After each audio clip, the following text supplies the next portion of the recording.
And joining Capitol Review is Gretchen Gailey with American Cannabis Collective. And Gretchen, welcome back to Capitol Review. Thank you for having me back. Hey, let's get right to it. Your thoughts on the reclassification of marijuana. Is this a big deal? It is absolutely a big deal. We have been waiting years for this to happen, and I know a lot of folks are very excited by it, but there are other things to keep in perspective. We are telling folks that this is not the end of the war on drugs. This is the end of the war on patients.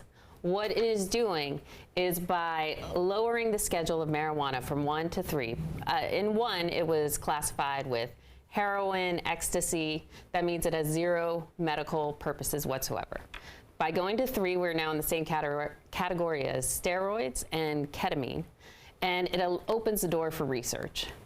We have never had that before. That is one thing that this industry has totally fallen behind on, looking at Israel, Australia, Colombia, other folks who have done so much more in the medical field, just looking at the research. So this will open the doors to allow that to occur. The big win for the industry is a IRS tax code called 280E, which now goes away, because that it only pertains to Schedule I and Schedule II substances.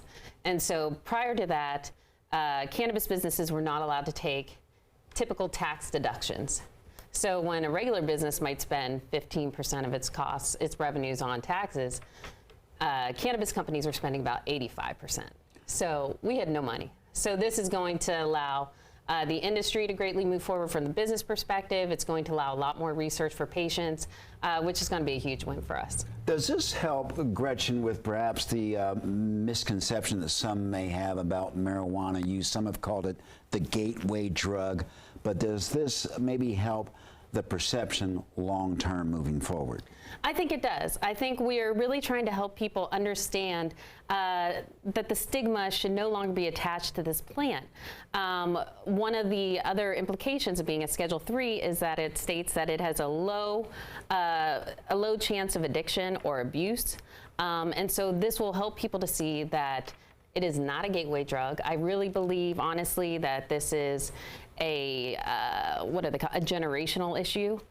Older folks who are used to reefer madness, believing that this is the end of the world. When you take cannabis, you're going to lose your mind. That's not how it works. And a number of states have many different implications that you can use it for, many conditions. A big one being pain. And truly, people were saying before that people would just use pain as an excuse to be allowed to get the drug. But that's just not the case, frankly, and this will hopefully open the door for people to really finally start to understand what it can do for inflammation in the body, can really help to reduce a lot of pain for patients across the country. It's going to be massive. Was this long overdue, this move? It's been hugely long overdue. I mean, marijuana should never have been put as a Schedule I drug to begin with. I mean, that was done during the Nixon administration. For years, we have seen the benefits of what cannabis has been doing, but we've just been seeing it through people's stories. And now we're going to finally have the research to back up what people have been saying, and perhaps finally lawmakers will get the data and information they need to get back on board with cannabis and really try to help start moving this industry forward. Let's talk about my last question. What does this mean moving forward as far as efforts to maybe legalize marijuana use in other states around the country?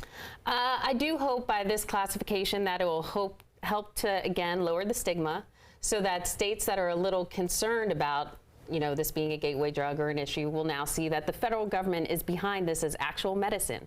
I mean, currently it is legal in 38 states medically, 24 states adult use, and so we would like to see it expand definitely medically nationwide for folks to better understand what they can get out of this drug.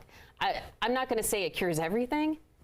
It cures a lot that we have seen that it will help with, and we're just hopeful that the research will now be allowed to be done. And hopefully that the government will move swiftly to implement this. All right, Gretchen Gailey, thank you very much for joining us.